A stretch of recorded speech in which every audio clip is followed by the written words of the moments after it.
Président, chers collègues. Alors, ça ne vous étonnera pas, je ne qualifierai pas de remarquable cette présentation. L'image qui me vient à l'esprit, ça serait plutôt un écran de fumée sur cette année 2015. En effet, pour examiner ce compte administratif, nous avions le choix soit entre une trentaine de pages d'une écriture serrée ou 7 pages d'un PowerPoint réduit à sa plus simple expression avec un camembert pour les dépenses et un camembert pour les recettes. Pas de comparaison avec une année N-1, certes compliquée, mais il y avait quand même certainement des repères possibles. Ces calculs ont bien été faits par la CLERT. Vous nous avez vous-même présenté une réévaluation de l'indemnité de compensation, donc vous aviez bien des éléments de comparaison.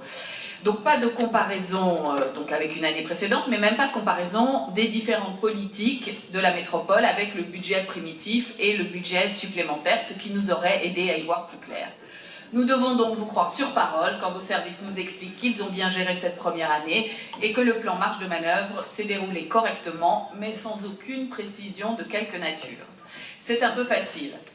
En 2014, les investissements représentaient 36% du budget contre 20% seulement en 2015. Et pour mémoire, c'était même 45% du budget en 2012.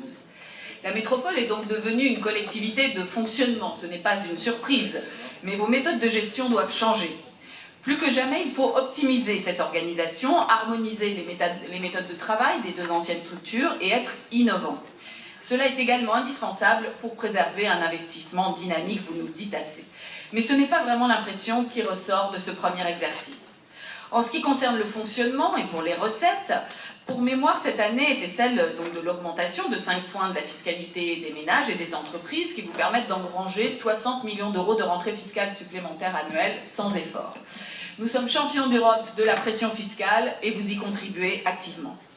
Et comme souvent, vos recettes fiscales sont plus fortes que ce qui était prévu au BP. Cette année, c'est près de 75 millions d'euros supplémentaires qui n'avaient pas été prévus, en plus de la hausse d'impôts, de taux. Donc l'addition est simple, c'est 60 millions d'euros de hausse de taux, 75 millions de recettes supplémentaires, c'est près de 135 millions d'euros en moins dans la poche des contribuables, ménages et entreprises.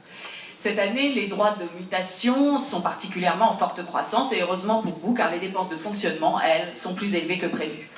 En ce qui concerne les dépenses, je rappelle que déjà, lors du budget supplémentaire, vous aviez rajouté 122 millions d'euros de dépenses, dont la moitié en emploi et insertion.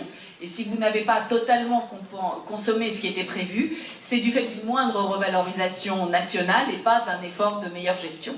La métropole est devenue un distributeur de prestations sociales sur lesquelles elle n'a que peu de capacité d'intervention. Les dépenses sociales représentent en effet près de 700 millions d'euros, soit 31% des dépenses de fonctionnement. Et vous avez beau essayer d'en noyer une partie dans votre tableau de synthèse par politique publique, au milieu des dépenses économie, éducation, culture et sport, c'est une réalité. En effet, les 230 millions d'euros qui sont consacrés à la thématique emploi et insertion sont constitués à 93% des versements du RSA, une dépense sociale donc. Il reste ensuite seulement 17 millions d'euros pour financer une politique d'insertion, des contrats aidés, majoritairement dans le secteur public, et on sait que ce ne sont pas eux qui créent vraiment des emplois définitifs, et des actions d'insertion qui restent assez vagues pour ces mêmes bénéficiaires du RSA. Plutôt que de politique économique, il serait plus juste de parler de traitement social du chômage. Et votre grand plan métropolitain d'insertion qui promettait de révolutionner les politiques d'insertion en les rapprochant des entreprises manque pour l'instant un petit peu de souffle. On ne voit pas vraiment la différence avec ce qui se faisait avant au département. Les autres politiques métropolitaines sont en fait un catalogue de subventions à des structures diverses, les unes après les autres, sans aucune stratégie apparente quand on lit votre document en tout cas, et sans aucune vision d'ensemble. Autre élément inquiétant, la politique ressources humaines, qui ne semble pas non plus très maîtrisée, à commencer par la connaissance d'un état précis de vos effectifs. Alors c'est vrai, Monsieur Broum, en relisant le document que vous nous avez transmis à la page 511, État du personnel, tout d'un coup j'ai eu un choc parce que vous affichez un effectif de 1184 personnes. Pour une masse salariale de 371 millions d'euros quand même, ce qui donnait un salaire moyen de 313 000 euros par agent. Alors, mystérieusement, plus de 8000 personnes avaient disparu des effectifs depuis le BP 2015. Incroyable. mais sans une baisse similaire de la masse salariale, ce qui était quand même un peu étonnant. Alors nous imaginions bien que c'était une erreur de présentation, sinon vous auriez été, monsieur le Président, le seul socialiste en France à diminuer le nombre de fonctionnaires, et ça, nous étions un peu dubitatifs sur votre capacité à pouvoir le faire, mais avouez que cela est un peu inquiétant quant à l'exactitude de vos documents. Alors on est rassuré parce que sur notre table, vous nous avez présenter les quelques pages qui manquaient dans le document, mais quand même, c'est un petit peu inquiétant dans votre méthode. Alors, un autre exemple de disparition étonnante, à la page formation des élus, le tableau alphabétique des élus qui ont bénéficié de formation s'arrête à la 33e élue, par ordre alphabétique, Martine David. Alors à croire que sur les 132 autres, aucun n'a suivi de formation dans l'année. On procède par ordre alphabétique, donc peut-être l'année prochaine ça sera la suite, je ne sais pas. Alors avec des erreurs répétées comme celle-ci, comment croire à la sincérité de votre compte administratif? Revenons à votre gestion des ressources humaines. Vous nous dites que vous dépensez un peu moins, mais ce n'est pas parce que vous avez fait des économies, vous le dites vous-même, mais bien parce qu'il y avait encore des emplois non pourvus en 2015 à la suite de la fusion entre les deux collectivités. Ceci n'est pas une stratégie, mais plutôt un retard dans la fusion des deux structures. De plus, chaque collectivité garde encore des particularités dans les régimes. Alors quand je vois par ailleurs qu'à la ville de Lyon, pour le transfert des compétences de la gestion des taxis à la métropole, comme le prévoit la loi, chaque agent peut choisir soit entre le transfert ou la mise à disposition à la métropole si son régime actuel est plus favorable que le futur.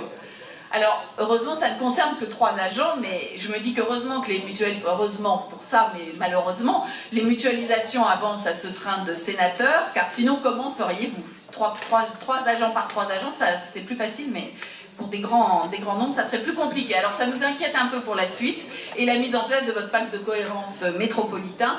Nous verrons en janvier 2017 le résultat des discussions avec chaque commune. Nous ne voyons pas quel est votre plan de développement pour notre métropole, quels progrès ont été accomplis dans la mise en place de celle-ci en 2015, quelles avancées pour les habitants. Vous nous aviez parlé d'économiser 25 millions d'euros par an l'année dernière, aucune mention n'est faite à ce sujet dans le document. Vous semblez subir plutôt que d'agir, un peu comme un automobiliste qui avancerait les pieds sur le frein.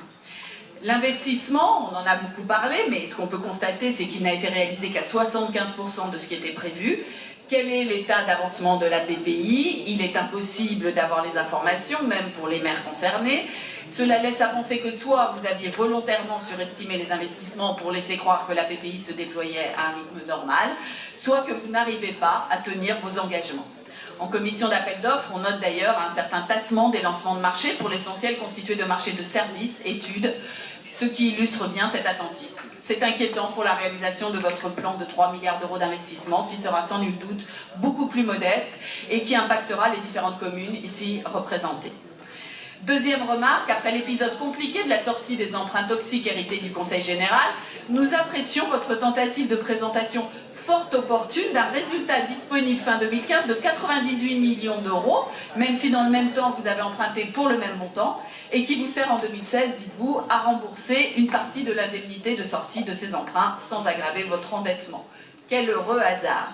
Cela ne nous trompe cependant pas. Donc, en résumé, pour terminer, la hausse de la fiscalité, encore une fois, vous permet de maintenir des dépenses de fonctionnement élevées, sans vraiment remettre en question votre gestion des dépenses, mais avec le risque d'hypothéquer nos possibilités d'investissement dans la durée. Bref, nous sommes dubitatifs sur votre capacité à accompagner le développement de notre métropole, et c'est pourquoi nous voterons contre ce compte administratif. Je vous remercie.